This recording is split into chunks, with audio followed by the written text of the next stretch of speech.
morning, dear students. Today we are going to continue with our virtual classes, and today we are going to work with the present perfect continuous, right? Vamos a trabajar con el presente perfecto continuo. Chicos, bueno, les recomiendo que si no recuerdas cómo trabajar con los tiempos perfectos, veas el video de cuarto de secundaria que se ha subido hoy también para recordar cómo se trabaja con el presente perfecto, ¿sí? Porque hoy vamos a trabajar con el presente perfecto continuo. Entonces es necesario que hagas una pequeña retroalimentación. Entonces en el video que te digo de cuarto de secundaria está bien explicado cómo se trabaja con el presente perfecto y así se te va a hacer un poco más sencillo trabajar con estas estructuras, ¿sí? Ok, hablemos del presente perfecto continuo. ¿Para qué me sirve el presente perfecto continuo? El presente perfecto continuo me sirve para hablar de acciones que han sucedido en el pasado y continúan en el presente, ¿sí? Mira, primero, para trabajar con el presente perfecto continuo necesitamos dos auxiliares, el has y el have. El has que va a trabajar con los pronombres he, she, it, y el have que va a trabajar con los pronombres I, we, you, they. Pero además, ¿sí? Si hablamos de tiempos continuos, chicos, y esto quiero que lo recuerden siempre, los tiempos continuos siempre van a trabajar con el verbo to be y el verbo principal de la oración con ing. Veamos. Como hablo de tiempos perfectos, el verbo to be tiene que estar en pasado participio, porque estamos hablando de un tiempo perfecto, ¿sí? Y el verbo principal de la oración tiene que llevar ing. A todos los verbos que llevan ing se les dice verbos en presente participio. Veamos la tablita que tenemos aquí abajo. Primero aquí, tengo una línea de tiempo, ¿sí? ¿Dónde ubico yo el presente perfecto continuo? El presente perfecto continuo inicia en el pasado y continúa en el presente, ¿sí? Hay una relación directa. Empieza en el pasado y continúa en el presente. Ahora, cuando hablamos de tiempos perfectos, es necesario que hablemos de verbos, ¿sí? Los verbos son importantes. Es importante que conozcas que los verbos tienen diferentes formas de trabajar según la estructura con la que estemos trabajando en cada lección. Como te dije, hoy vamos a trabajar con un tiempo continuo, ¿sí? Con un tiempo continuo, el presente perfecto continuo. Si trabajamos, por ejemplo, con el verbo to be, el verbo to be es solo presente continuo. Hay pasado continuo, futuro continuo, ¿bien? Pero como esta vez hemos anteriormente has tenido que trabajar con el presente perfecto, el día de hoy vamos a trabajar con el presente perfecto continuo. Por eso te recomendaba que mires antes el video de cuarto de secundaria, si es que no recuerdas, para que hagas una retroalimentación. ¿Bien? Mira, hablemos de verbos. Los verbos pueden ser regulares o irregulares, ¿sí? Y tienen 4 formas. El presente, el pasado participio y el presente participio del verbo. ¿Bien? Por ejemplo, tengo el verbo walk. Walk, caminar. El pasado del verbo walk. El verbo walk es un verbo regular. ¿Por qué? ¿Cómo sé que es un verbo regular? ¿Por qué? Porque la terminación al cambiar de presente a pasado va a ser ed. Yo le voy a agregar ed. Simplemente. Hay algunas reglas especiales para verbos especiales que, ya lo recordaremos, lo retroalimentaremos en algún momento porque ya has tenido que trabajar con ello también cuando has trabajado con el pasado simple. Por ejemplo, Sí, pero enfoquémonos en esto. Luego tienes el pasado participio, que en los verbos regulares es exactamente lo mismo. Bien, y al final el presente participio. El presente participio es el verbo más fácil de recordar. ¿Por qué? Porque simplemente al verbo le vas a agregar ing. ¿Sí? Todos los verbos que terminan con ing se les dice, se les llama, se les conoce como verbos en presente participio. Ahora, así como tengo verbos regulares, tengo verbos irregulares, como por ejemplo el verbo write. Write, escribir. En pasado, wrote. El pasado participio, written. ¿Correcto? Entonces aquí sí ha cambiado. En los verbos irregulares sí puede cambiar de pasado a pasado participio. Son diferentes. Pueden ser diferentes. ¿Pueden ser iguales? Sí. Hay verbos que son iguales, pero pueden ser diferentes también. Y bueno, y en presente participio, simplemente al verbo principal, o sea, al verbo en presente, le agrego ing. Bien, chicos, recuerda que no hay una forma, no hay una fórmula para saber qué verbos son regulares, qué verbos son irregulares. Lo único que tienes que hacer es practicar mucho con los verbos, trabajar mucho con tu diccionario, ¿sí? Porque en tu diccionario de inglés te dice qué verbos son regulares y qué verbos son irregulares. Bien, o si no tienes un diccionario de inglés en casa, pues trabajar con cualquier herramienta que tengas, el internet, por ejemplo. ¿Sí? Bien, vamos aquí. Quiero que veas esta oración que tengo aquí. Quiero que veas la oración que tenemos aquí. Dice, they have been buying in the market. ¿Sí? They had been buying in the market. Tengo el sujeto, tengo el auxiliar y tengo el verbo to be en pasado participio. Te recuerdo una vez más, todos los tiempos continuos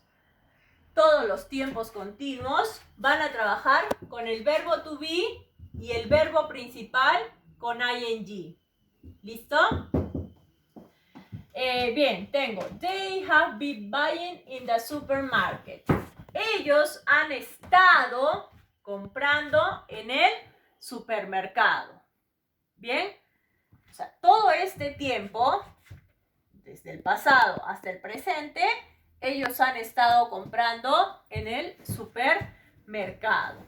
Bien, entonces hay una relación entre el entre el pasado y el presente, el ahora. Ok, ahora, como en toda estructura gramatical, ya has podido ver que trabajamos con las formas afirmativas, negativas, interrogativas, que te sirven ¿para qué? Para que te puedas comunicar, ¿sí? Porque no siempre vas a estar hablando en forma afirmativa. Necesitas negar algunas cosas, necesitas hacer preguntas. Entonces, para enfatizar tu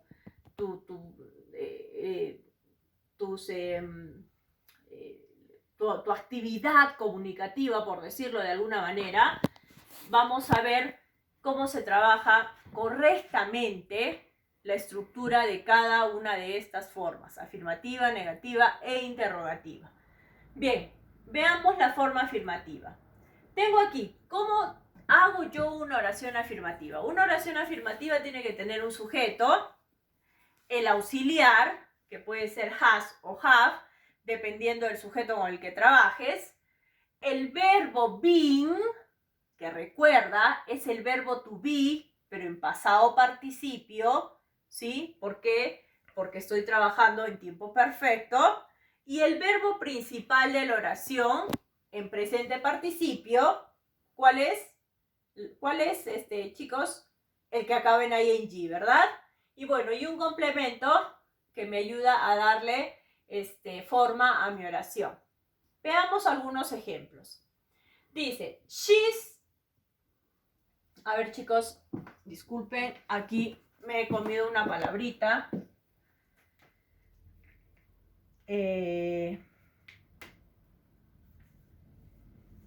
No, estaba bien. A ver. Aquí tengo she's. ¿Qué es lo que he hecho? He contraído el sujeto con el auxiliar has. ¿Sí? He contraído el sujeto con el auxiliar has. Y Miss, ¿cómo no sé que puede ser is? O sea, el verbo to be, que también hemos visto que se puede contraer, ¿no? ¿Por qué? Por la estructura gramatical que viene a continuación. El verbo to be trabaja solo, ¿sí? Solo. No tiene ningún otro verbo dentro de su estructura. En cambio acá tengo el verbo to be en presente perfecto, el verbo principal de la oración con ing y el complemento. She's been playing video games in her room. Ella ha estado jugando videojuegos en su cuarto. ¿Bien? Entonces, es una acción que ha empezado hace tiempo, o sea, atrás, en el pasado, pero continúa sucediendo. Bien, para eso utilizo yo el presente perfecto continuo. Siguiente oración. We have been giving virtual classes. Nosotros hemos estado dando clases virtuales. ¿Correcto? Chicos, una vez más, te repito, todos los tiempos continuos, todos, tienen que trabajar con el verbo to be y el verbo principal con ing, o sea, en presente participio. Seguimos. La forma negativa. Para la forma negativa tenemos la siguiente estructura. Como siempre el sujeto, el auxiliar, ya sabes que si es negativo tengo que trabajar con not, entonces voy a tener hasn't o haven't. Bien. El been, que siempre tiene que estar presente en la oración, porque va directamente ligado al verbo principal, que va a terminar en ing, o sea, un verbo en presente participio, y el complemento de la oración. Veamos algunos ejemplos. ¿Sí? Dice, your friend hasn't been washing his clothes. Si yo digo your friend, dice, tu amigo ha estado lavando su ropa. ¿Sí? Ha estado lavando su ropa. Ha empezado en el pasado y continúa ahora lavando su ropa. ¿Bien?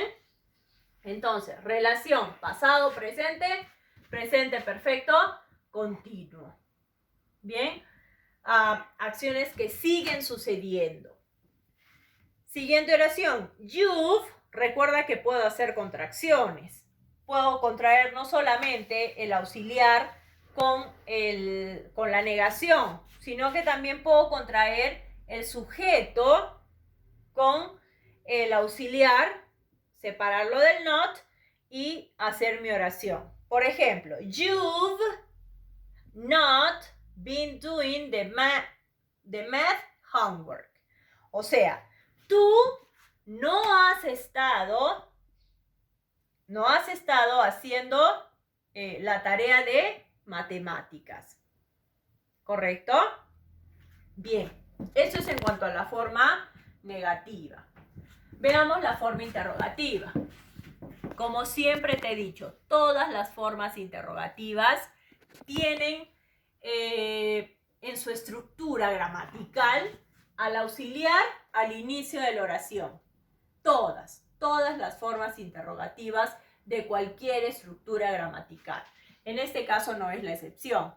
Voy a tener el auxiliar, que puede ser has y have, inmediatamente después el sujeto, ¿sí? Luego el been, o sea, el verbo to be en pasado perfecto, y el verbo principal de la oración en presente participio, y bueno, el complemento de la oración. Recuerda que cuando trabajamos en tiempos perfectos, en este caso en tiempos continuos, el being nunca se separa del verbo con ing. Nunca. ¿Sí? Es por eso que solo el auxiliar está al inicio de la oración y el being está ligado directamente al verbo principal. ¿Bien? Veamos algunos ejemplos. Tengo aquí, have you been attending to the mass? ¿Sí? ¿Has estado asistiendo a misa? ¿Has estado asistiendo a misa? ¿Tiene la misma estructura? Por supuesto. Primero tengo el auxiliar, tengo el sujeto, ¿sí? Tengo el verbo being, que no está separado, que nunca se puede separar del verbo con ing y el complemento. Luego, en la siguiente oración tengo, has his sister been teaching French? O sea, ¿ha estado su hermana enseñando francés? ¿Correcto? Tiene la misma estructura. ¿Por qué les doy, chicos, estos cuadritos, estas estructuras aquí? Porque tú vas a tener en algún momento que trabajar. De hecho, en la actividad que te voy a dejar, vas a tener que crear tus propias oraciones. Entonces, eso de aquí te va a ayudar a que puedas hacer oraciones gramaticalmente correctas. Si te falta alguno de estos ítems, quiere decir que tu oración es incorrecta. Bien, por eso es que te lo pongo de esta manera para que sea más fácil para ti poder desarrollar tus actividades. ¿Qué es lo que vamos a hacer? Primero, como primer ejercicio para ti, vas a escribir oraciones. ¿Sí? Oraciones completas como las que yo he hecho en cada uno de los ejemplos. ¿Bien? Con los verbos que tienes aquí. Obviamente los verbos que tienes aquí están en presente. ¿Sí? Tu primera tarea es buscar el presente participio de los verbos, que es bastante sencillo, como te dije anteriormente. ¿Por qué? Porque simplemente les agregamos ing. ¿Sí? Para trabajar, este es el verbo principal al que le vas a agregar ing. Pero, Miss, ¿por qué tienen signos al costado de los verbos? ¿Por qué? Porque el signo te va a indicar la forma en la que yo quiero que hagas esta oración. ¿Sí? Por ejemplo, si tiene un menos, es que quiero que hagas una oración negativa. Si tiene un más, es que quiero que hagas una oración afirmativa. Si tienes un signo de interrogación, es porque quiero que hagas una oración interrogativa. ¿Correcto? Como lo hicimos anteriormente, todo lo que está aquí en la pizarra, ¿sí? Tiene que estar copiado en tu cuaderno, por favor. No lo hagas, bueno, espero que no lo estés haciendo así como yo, dividiendo la página en tres partes, sino que lo estés trabajando de manera vertical, ¿correcto? Mi pizarra es horizontal, entonces tengo que trabajar de esa manera, pero espero que tú estés trabajando de manera vertical, porque si no se te va a ver todo apiñado, ¿ya? Yo tengo que trabajar así porque es el único espacio que tengo, ¿bien? Pero tú siempre recuerda que tienes que trabajar de manera vertical, hacia abajo, o volteando tus hojas, ocupando todo el espacio que necesites. No seas tacaño con tu cuaderno. El cuaderno de inglés no se te va a acabar. Trabaja y ocupa los espacios que sean necesarios para que cuando vayas a estudiar para tus exámenes no esté todo apiñado y tengas un mejor entendimiento de lo que has escrito, ¿ya? Bien, entonces esto va copiado en tu cuaderno, los ejercicios van desarrollados en tu cuaderno y la práctica que te voy a mandar la resuelves. Ya sabes que si la puedes imprimir, la imprimes y la pegas en el cuaderno, la desarrollas y la pegas en el cuaderno. Si no la puedes imprimir, simplemente la escribes en el cuaderno, ¿bien? Y las evidencias ya sabes cómo debes mandarlas también. Las evidencias tienes que mandarlas hasta antes de la siguiente clase. Ya tienes un horario antes de la siguiente clase, porque en la siguiente clase te voy a poner el tutorial de la resolución de las prácticas que te estoy enviando. Y si tienes alguna pregunta, vamos a resolver todas las dudas que tengas. Bien, bueno chicos, eso ha sido todo por esta clase. Espero que me hayas entendido, y si no, cualquier pregunta, ya sabes, estoy en el WhatsApp para poder, resolver tus preguntas. ¿Sí? Ok chicos, goodbye, que tengan buen día.